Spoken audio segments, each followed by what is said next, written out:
About 2,500 million years ago, the tectonic plate of India split off from the west coast of Africa and drifted away into the open seas. India continued to drift north until it plunged under the belly of the Asian mainland, causing the most massive upheaval on the face of the planet.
This is our 26th day on the road and the start of the third leg of the journey.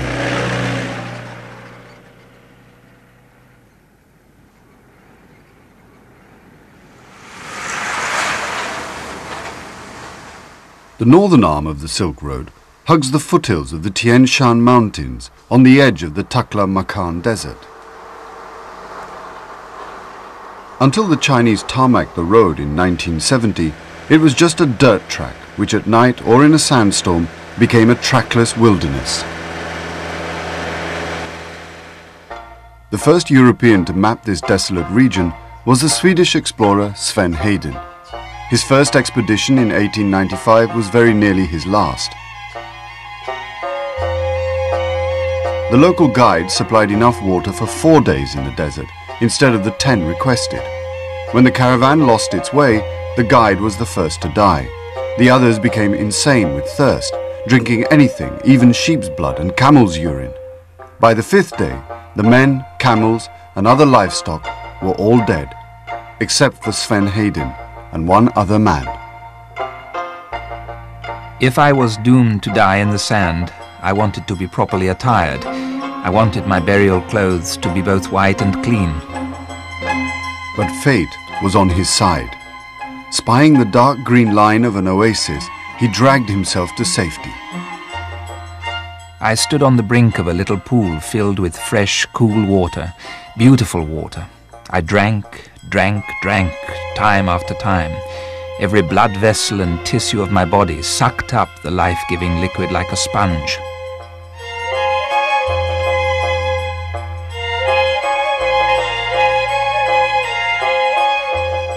Sven Hedin went on to explore the Taklamakan and Gobi deserts as no man had done before him.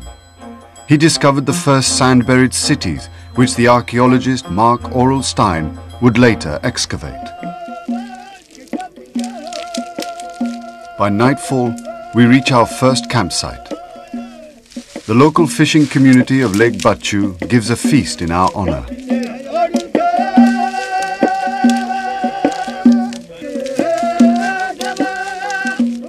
A lake in the desert, freshly caught fish, ancient pentatonic music,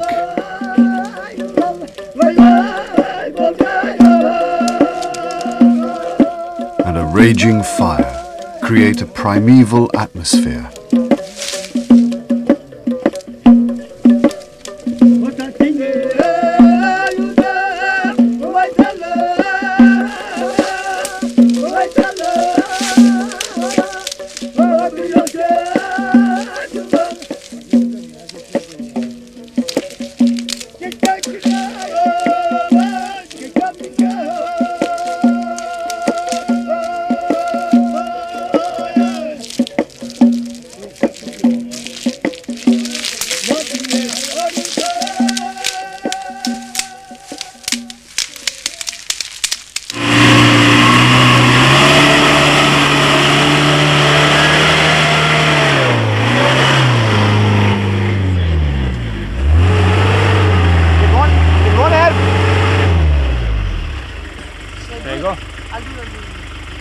Bangdos, reverse back. Bangdos, go right in reverse. Go right in reverse.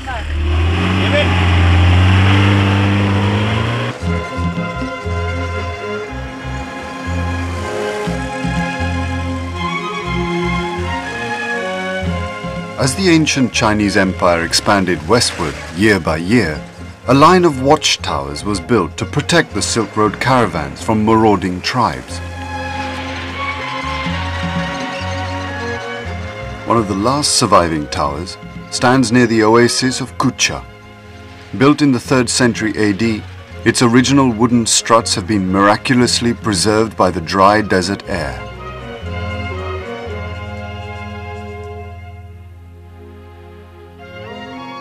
Hidden in a bluff overlooking the oasis are the caves of Kizil Kara. They were carved into the rock face between the 3rd and the 10th century, when Buddhism was still the dominant religion of Central Asia. The caves contained small cells for monks to sleep and meditate in, and larger ones for group study and chanting. When the Chinese pilgrim Xuanzang passed through Kucha, it was an independent kingdom with its own language, music, and painting.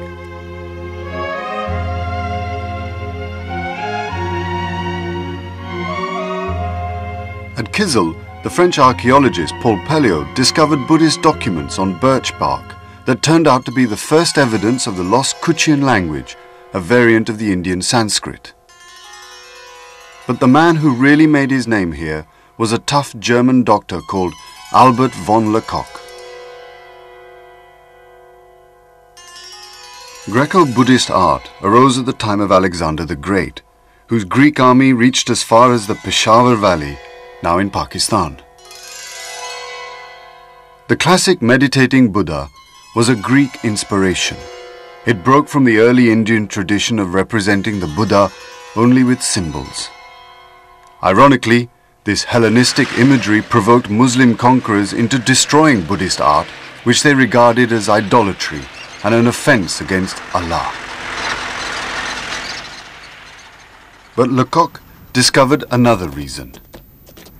The belief exists that painted men and animals, unless their eyes and mouths at least had been destroyed, come to life at night, descend from their places, and do all sorts of mischief to men, beasts, and harvests.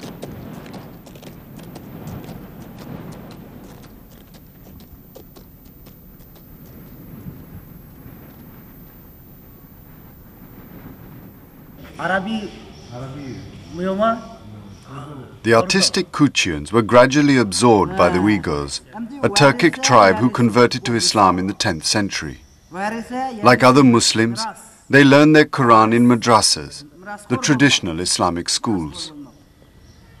The Uyghurs are Chinese citizens, but culturally they occupy the eastern fringe of an Islamic civilization that stretches right across Asia and North Africa.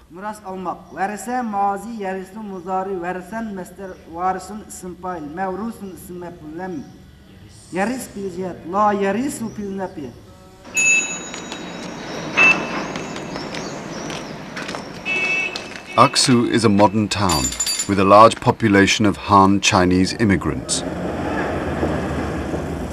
It is our first taste of China proper, but it seems strangely out of place in this desert setting. Over the centuries, China's borders have ebbed and flowed like the tide. In 1949, it reasserted control over Chinese Turkestan, renaming it Xinjiang Province.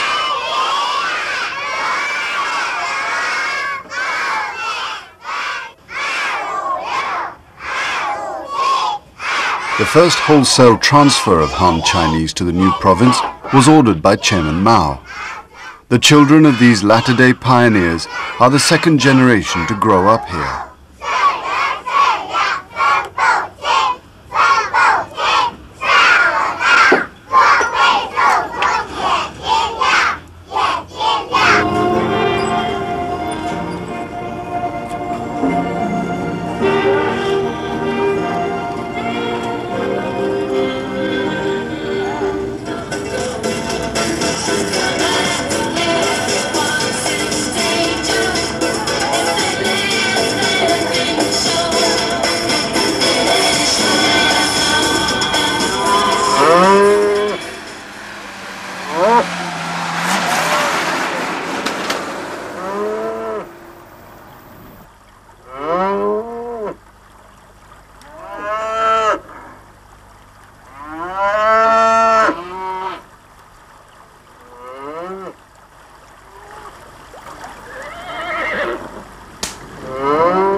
Beyond Aksu, Uyghur cowboys drive their horses and cattle to market, and camera-toting tourists look like aliens from a future century.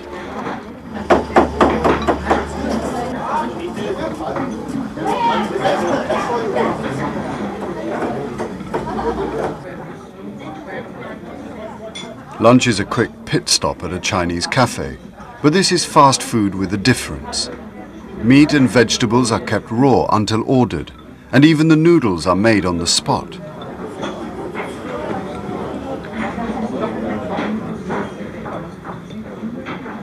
Legend has it that spaghetti was brought back from China by Marco Polo. If so, he may have tasted this new dish at a caravan stop like this one.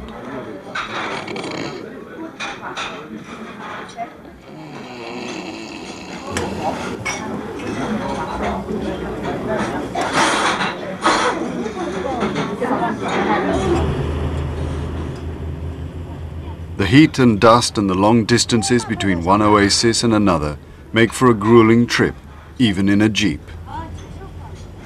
The restaurant signs may only be in Uyghur and Chinese, but they are always a welcome sight.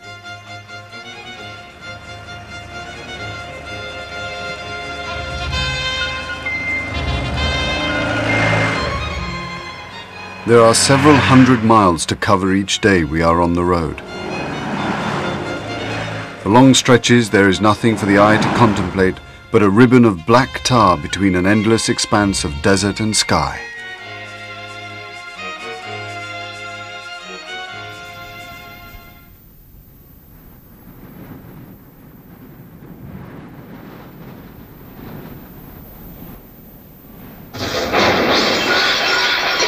Only our Chinese hosts know where we're going and how long it should take us to get there, barring unforeseen mishaps.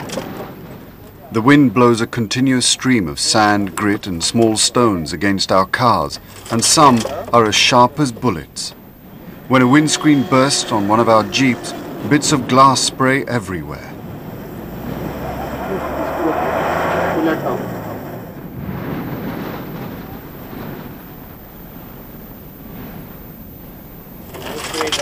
Whatever happens to a vehicle has to be repaired on the spot. And time and again, we thank Gavin, our quiet mechanic, who gets us going again.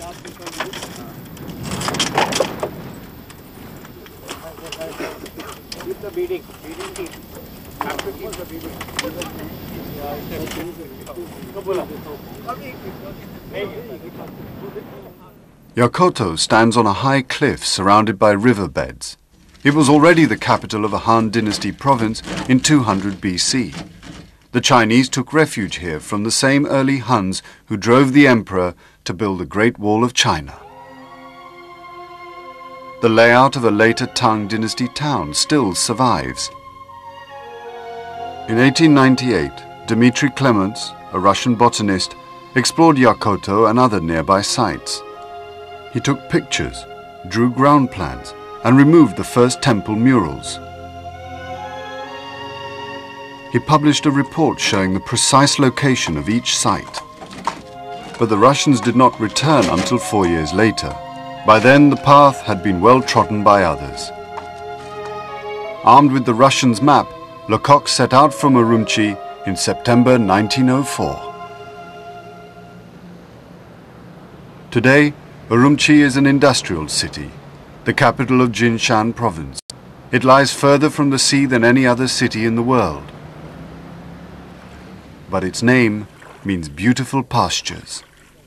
And a short drive away, we find one of the great beauty spots of Central Asia.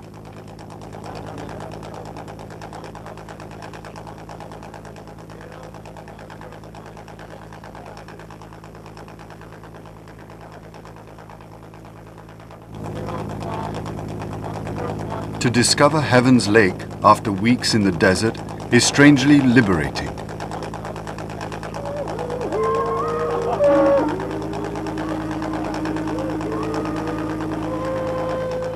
That's our Hormuz in a Uyghur cap, and Akil hanging off the boat. But they're not the only ones in high spirits. It's a place for a bit of fantasy and fun.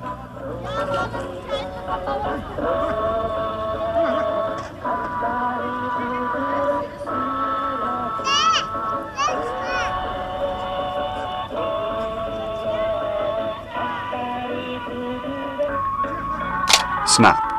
You're the princess of Mongolia. Snap. You're the son of Genghis Khan. Kino! Kino!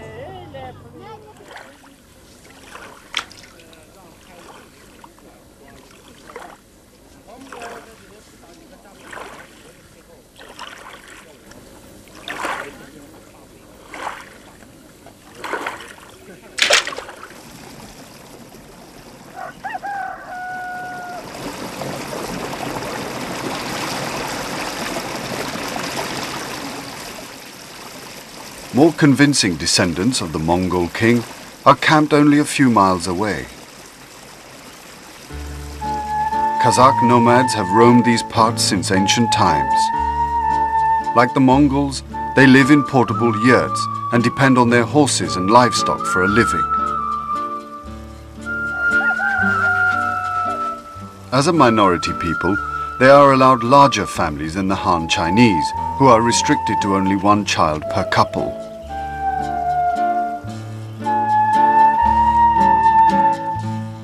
Milk, cheese and meat form the basis of their diet.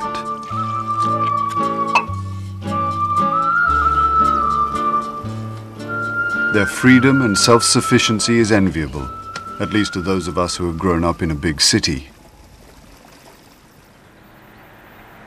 But the days of nomads and camel caravans on the Silk Road are over. They are more of a tourist attraction than a real part of the region's economy.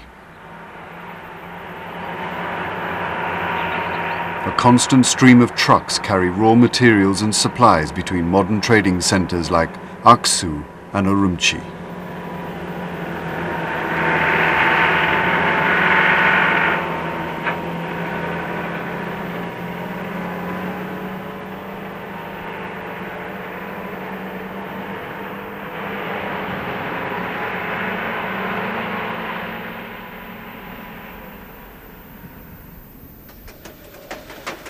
Aerodynamic windmills, factories and trains give the true taste of the future. A reawakened China, growing at an astonishing rate of 15% a year and about to become an industrial giant.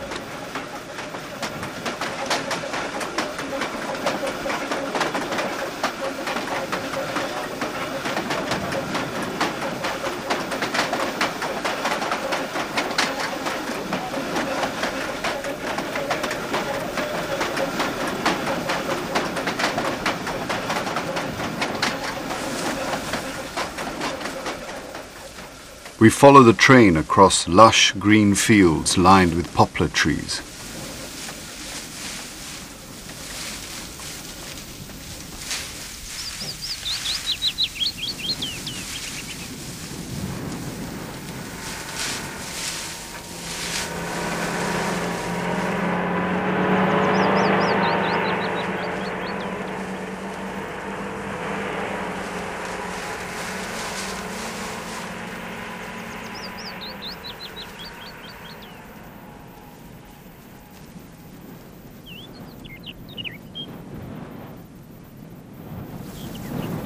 These fields are fed by the cold mountain streams of the Tian Shan, or Heavenly Mountains, which divide the desert basin from the steppes of Mongolia.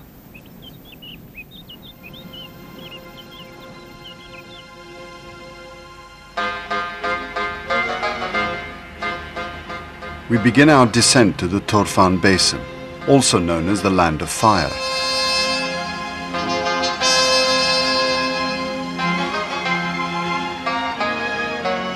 At 300 feet below sea level, the changes in climate are extreme. The winters are freezing cold and the summers are so hot that people build houses underground.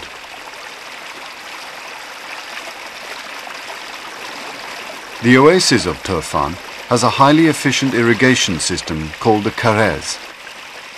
Developed over 2,000 years ago, it is an elaborate network of underground channels fed by glaciers and linked to a series of wells.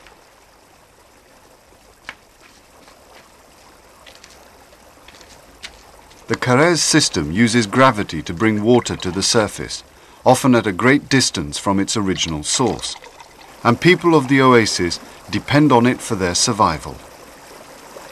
If the Karez was neglected, the oasis would soon shrivel up and die. But properly maintained, it provides an abundance of crops, including wheat, cotton, melons, and the best grapes in this part of the world.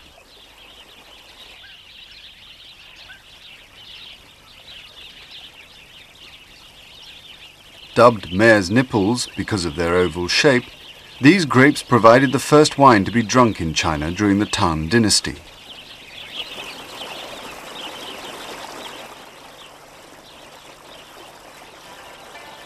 Tuyog is famous for its fine vineyards.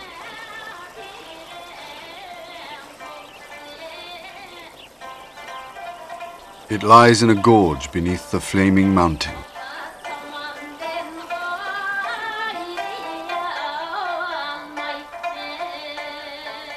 In 1905, Lecoq discovered 4th century Buddhist caves in the red sandstone hills above the town.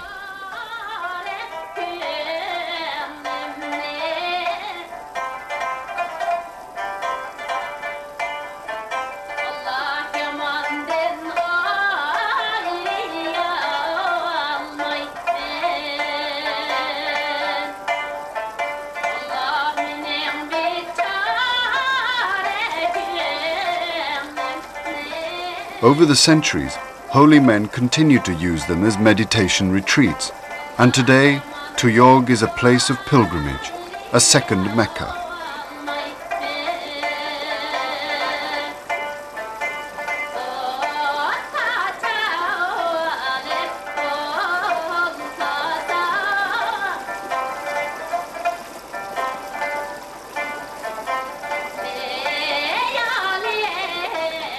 We don't see many pilgrims, but there are plenty of children around.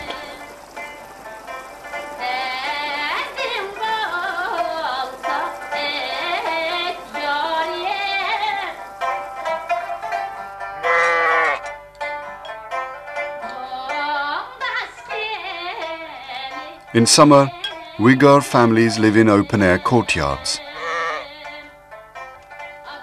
They use their flat roofs for drying grapes or growing vegetables. The pace of life is as slow as you would expect in the hottest place on earth.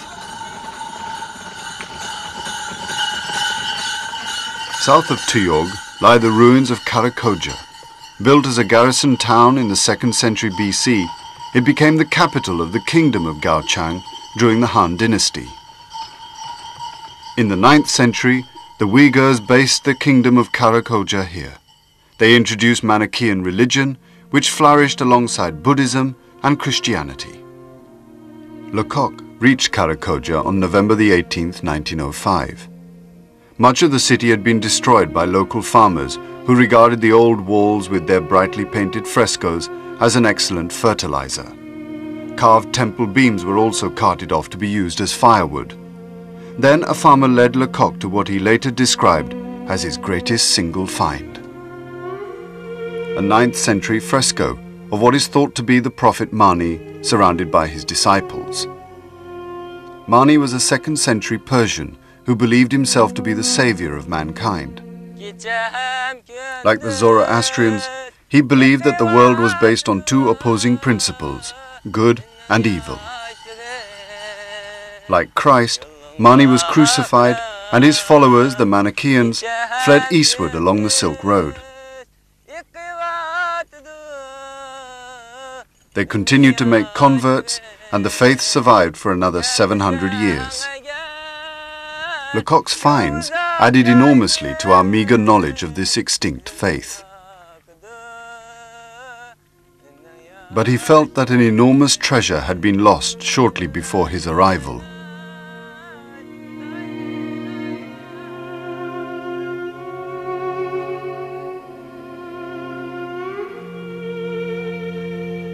A whole Manichaean library had been tossed into a river by a Muslim farmer fearful of blasphemy.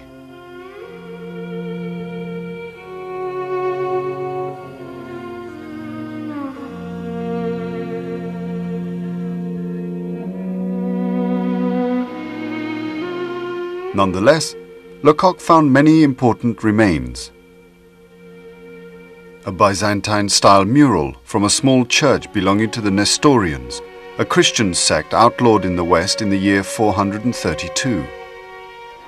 Biblical text in 24 different scripts. A life-size statue of a headless Buddha. And finally, in an ancient cellar, the corpses of wounded Buddhist monks, evidence that they too had paid heavily for their beliefs.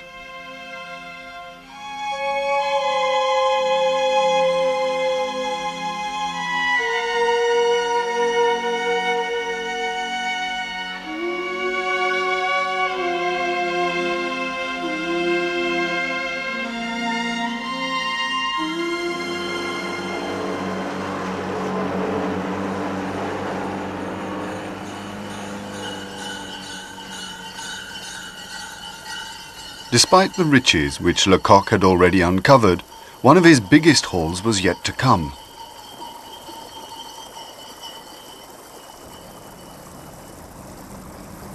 Tucked away in the flaming mountains north of Karakoja is the remote monastery of Bezeklik. It was a hidden center of Buddhist worship for over 1,000 years. The road follows a steep gorge carved by the Murtok River.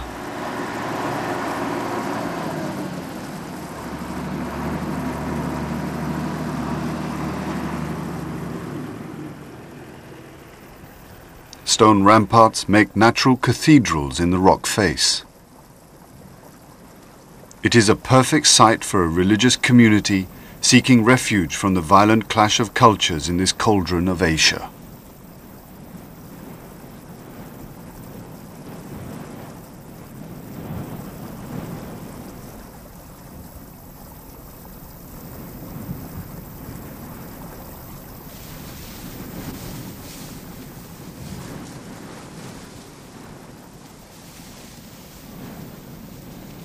Bezeklik means place where there are paintings.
Today, the Chinese regard Albert von Lecoq simply as a thief, one of the many foreign devils who stripped China of her heritage at a time when she was weak.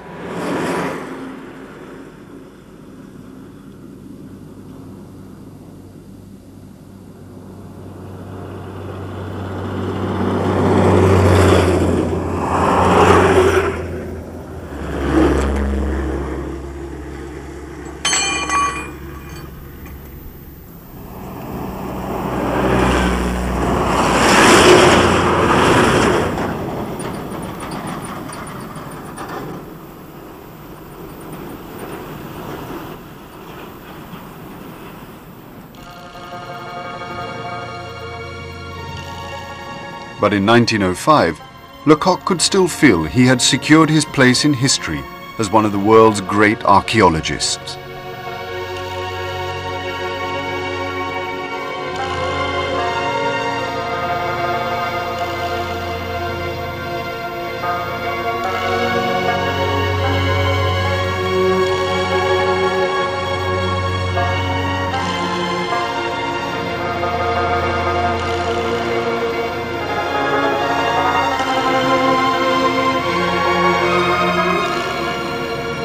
It was already the middle of summer, and the heat in Turfan was becoming unbearable. Lecoq and his assistant, Bartut, decided to decamp to Hami, 200 miles to the east across the Gobi Desert.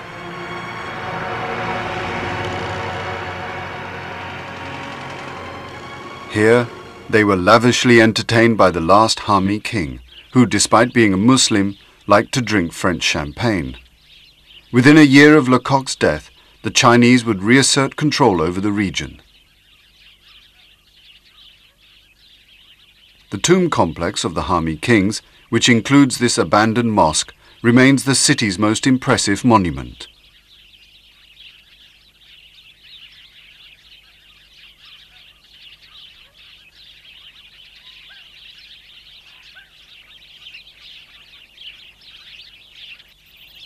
The mausoleums with their tiled domes and their cool verandas and their beautiful Chinese eaves look like royal palaces, reminders of a gracious era. Today, Hami has a population of 300,000.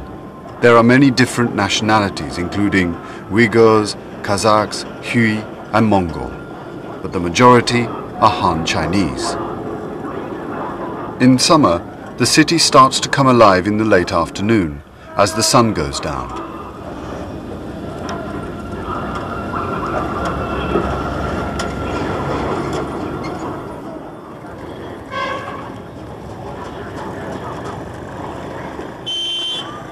We find vendors in the central square preparing for the night bazaar.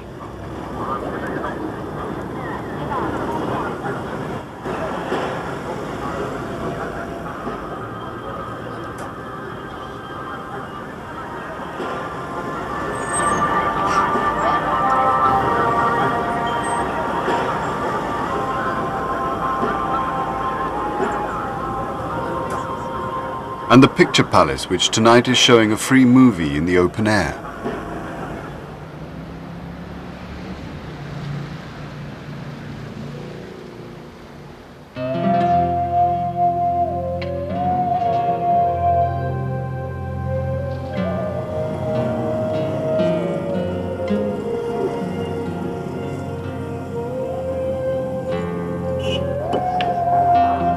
Billiards is a favorite pastime in China, and no night bazaar is without a good number of billiard tables.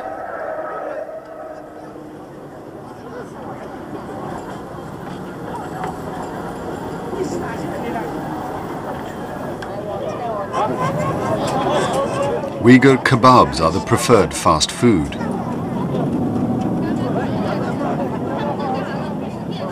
But the Chinese serve their own cuisine as well.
It is our 40th day on the road. We are heading towards Dunhuang, where the two arms of the Silk Road meet again at the tip of the desert. It is about 250 miles away, and we plan to be there by nightfall. On horseback, it would have taken Lecoq 17 days. Lacking the time, he headed back to Kashgar and missed out on the greatest prize of all, the Dunhuang library, from which Aurel Stein removed more than 10,000 manuscripts and wall hangings.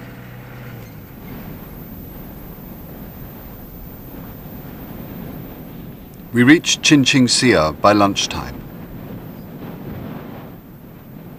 At the turn of the century, this barren ravine was the Chinese border with Turkestan. Soldiers manned the checkpoints, and travelers were often delayed for days, if they got through at all.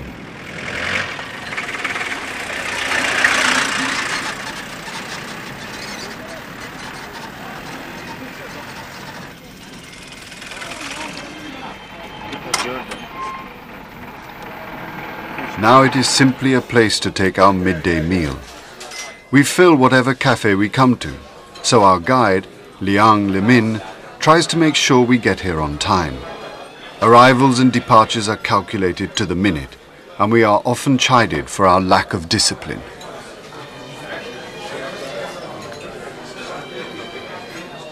As always, the food is made to order. It hardly varies.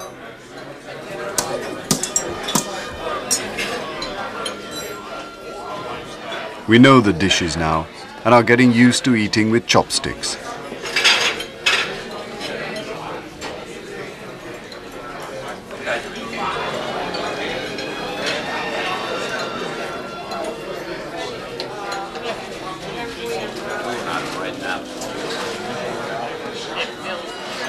But time has taken on a new dimension.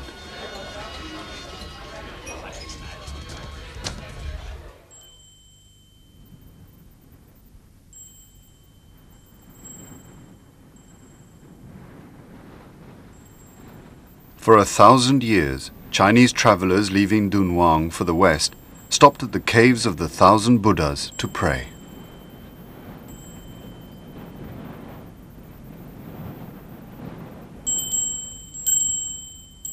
They commissioned wall paintings in the cave temples as an offering for their safe return. Because of the dry climate, there are nearly 500 grottos in good condition, with over 45,000 murals and 2,000 painted statues.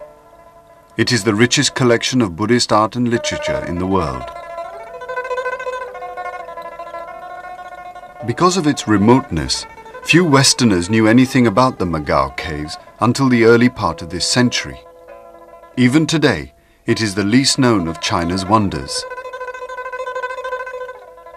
In 1900, Aurel Stein heard of a collection of manuscripts found behind a sealed wall in one of the temples. It was the news of this find that first brought him to the Magao caves.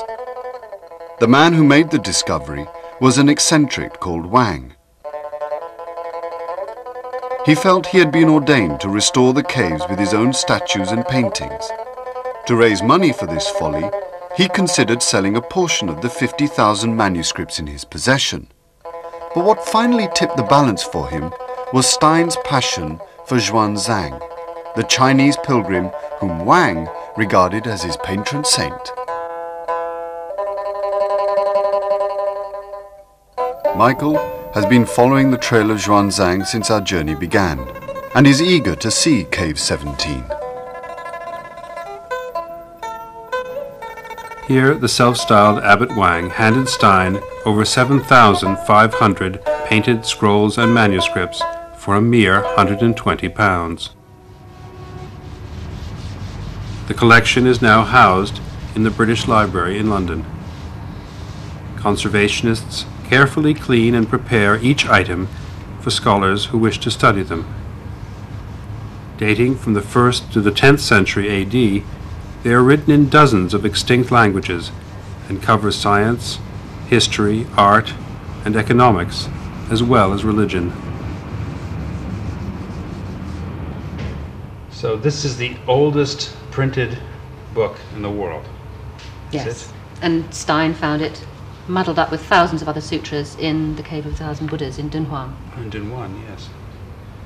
And this is the frontispiece, the famous frontispiece? Yeah, and it shows, it really tells the story of the Diamond Sutra, that the Buddha here is preaching.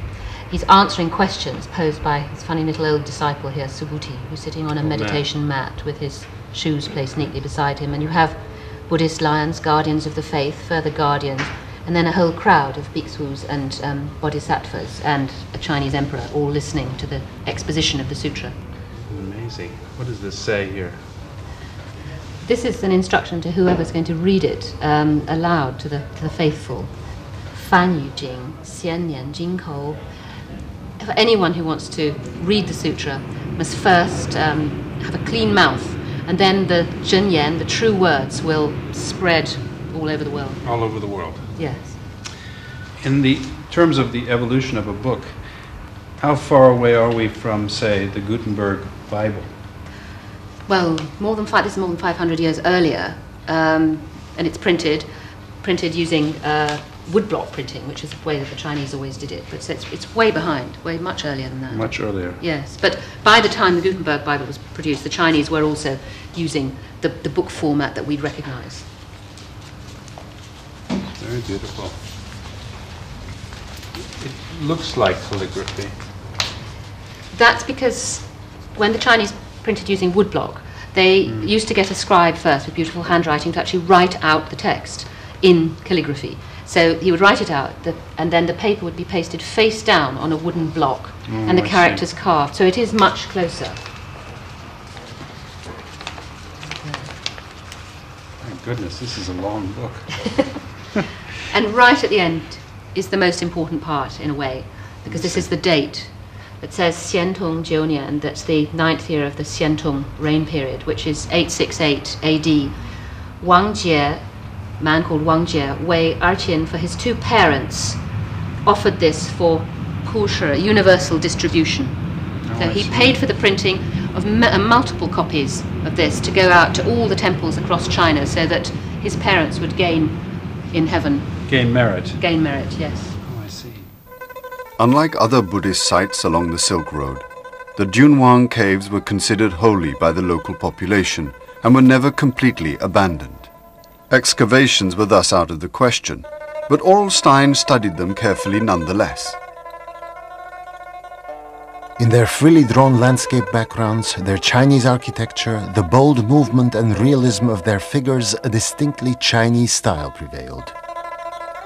It was the same with the graceful and often fantastic freedom of the cloud scrolls, floral tracery, and other decorative motifs. But all the principal divine figures bore the unmistakable impress of Indian models transmitted through Central Asian Buddhism. Tradition preserved for these Buddhas, Bodhisattvas, and their saintly attendants the type of face, pose, and drapery originally developed by Greco-Buddhist art.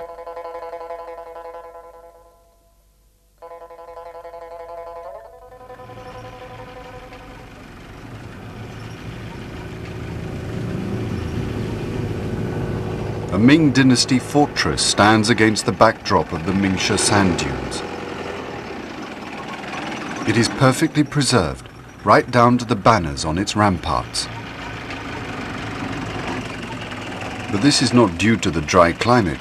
In fact, it's an abandoned movie set.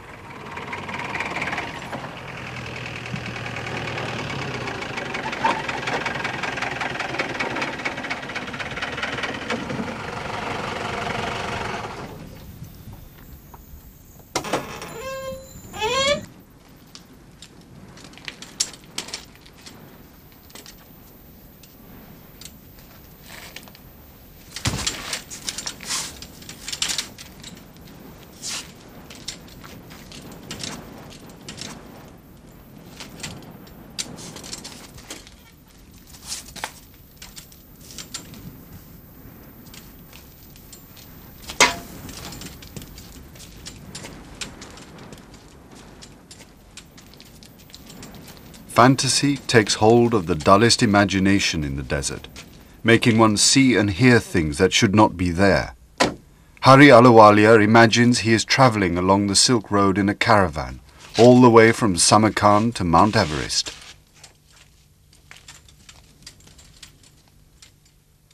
Whose dream was this fortress, I wonder? Is it true to history? But then it doesn't have to be true as long as it's convincing. And a movie set is never convincing until it has a story and characters to give it life.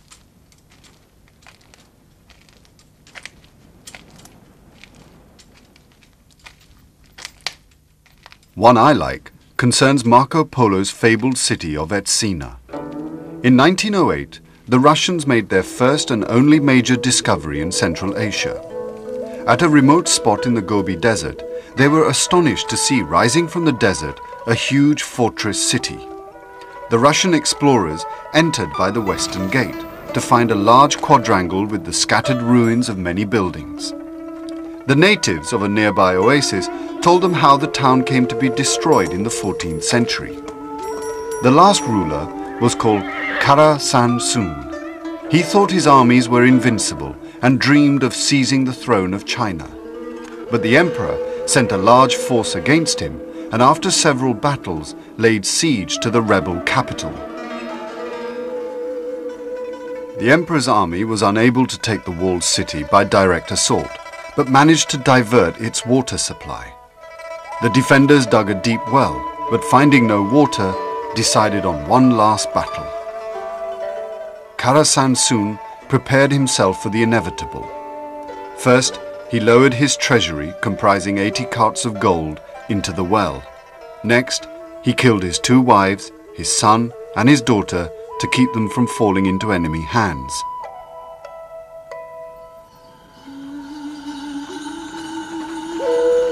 Finally, he made a breach through one of the walls and charged out to meet his fate.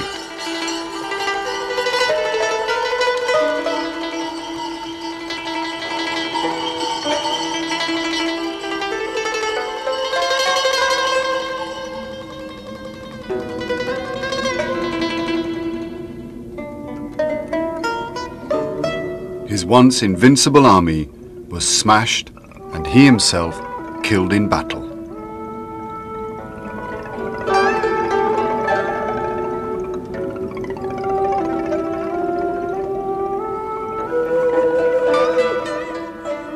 The emperor razed the city in search of the missing gold, but never found it. Legend has it that Kara San Soon cast a spell over the spot before charging to his death.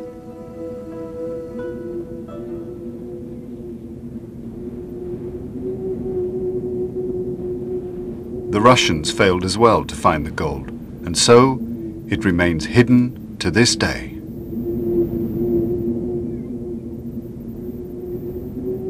The afternoon sun spreads a golden light over the dunes. They are changing shape by the hour, by the day, by the century, covering the past yet somehow preserving it too, as an ancestral memory to haunt the dreams of each successive generation.